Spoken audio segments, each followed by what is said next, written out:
যে মধুর হরিনা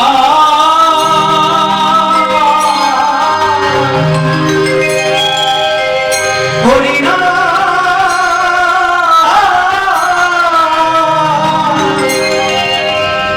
হরিনা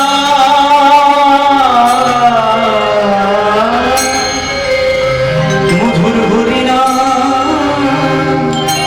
শোনাইয়া পড়লে কে শোনাবে? আপনি তো হসপিটালের আইসিইউতে, আমরা রাস্তায় বাইক অ্যাক্সিডেন্ট, কে শোনাবে? কে বসে আছে শোনানোর জন্য? ভাববেন কথাগুলো। ঘটা করে হরিবাসন করা নয়, আর কতগুলো কীর্তনী ধরে আনা নয়। আমি কে শোনাবে?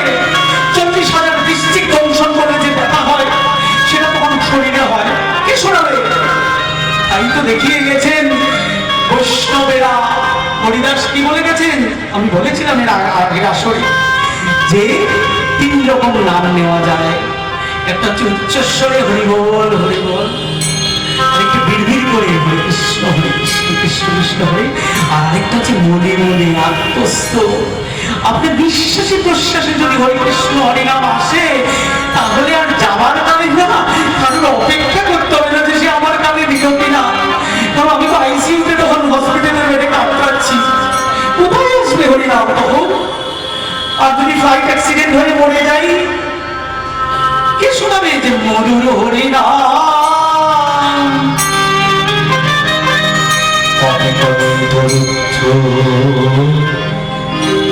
পড়াও তো কাজ করবে না, না শরীরে বাড়ি মুখে না লইতে দিলে হরে কৃষ্ণ বলে। তাই বলছি যারা ভক্ত তারা দয়া করে সেদিন আমাকে একটু নামটা যদি নাও কানে যায় একটু গায়ে লিখে দিন। রাধারানীর তো দশম দশা হয়েছিল মাথুর লীলায়। তিনি যখন কি করছিলেন বলছে, আমি পড়ে গেলে আমার পচা দেহটা করে ঝুলে রাখিস। শ্রীকৃষ্ণ যদি কোনোদিন আসেন ওই গাছের দিকে তাকান, সেই পচা কন্য মেয়ে যদি তাকান তাতেও আমার আত্মা শান্তি লাভ করবে। কোথায় রাধারানীর প্রেম? কোথায় তার মহাভাব? কোথায় দশা? আমার মহাপ্রভুর অষ্টসাত্ত্বিক ভাব ছিল, মহাভাব ছিল। আমি কতটা আচ্ছাদন করেছি এগুলো জীবনে, সবটাই কি শুধু ভেলকি, একটা ঘটা অন্তর কই? সুতরাং এটা ভাববেন যে আমাদের দীন বন্ধু, তিনি কিন্তু আমাদের বন্ধু। যেদিন আপনাকে বের করে দেবে না, আমরা কেউ আপনার পাশে নেই, সেদিন তিনি এসে হাতটা ধরবেন, সবচেয়ে বড় সত্য।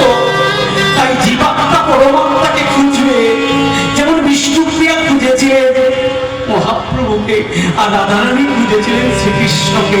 এটাই হচ্ছে রূপ লীলার মাহাত্ম্য, মূল বার্তা। যে আমার মন, আমার চোখ, আমার হাত, আমি যা পেয়েছি সবটাই তার জন্য, আমার চোখ থেকে নখ পর্যন্ত তার জন্য। নববিধা ভক্তি আছে, তার শেষটা হচ্ছে আত্মা নিবেদন। এই নাম আমার সব তোমাকে দিয়ে দিলাম।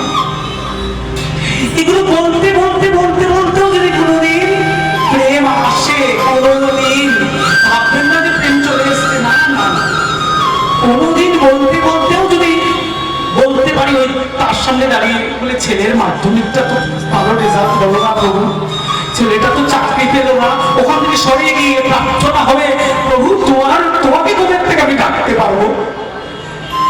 তোমাকে কোথা থেকে আমি ডাকতে পারবো? আমি যদি জন্মে জন্মে তোমার ভক্ত হই, তুমি আমাকে সেই অচলা ভক্তি দান করো।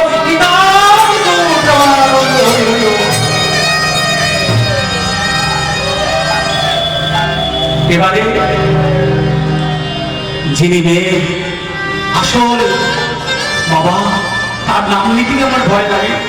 রাধারানী এত বড় ভক্ত, রাধারানী বৃন্দাবন ঢুকতেই পারবেন না, এত তাপ, বিরোধের তাপ, এত বিরোধের তাপ। সেই রাধারানীর কথা আমি বলতে যাচ্ছি, আমার না আছে কৃষ্ণপ্রেম, না আছে বলতে। আমি ঘটা করে বসেছি রাধারানীর কথা বলতে, তবু আমি চেষ্টা করছি তার অনুমতি নিয়ে, ভক্তবৃন্দের অনুমতি বৃন্দাবনে এখন ঢুকবো। কি করে বৃন্দাবন যাব? আমি আশা করি সবাই বৃন্দাবন গেছেন, নবদ্বীপ গেছেন।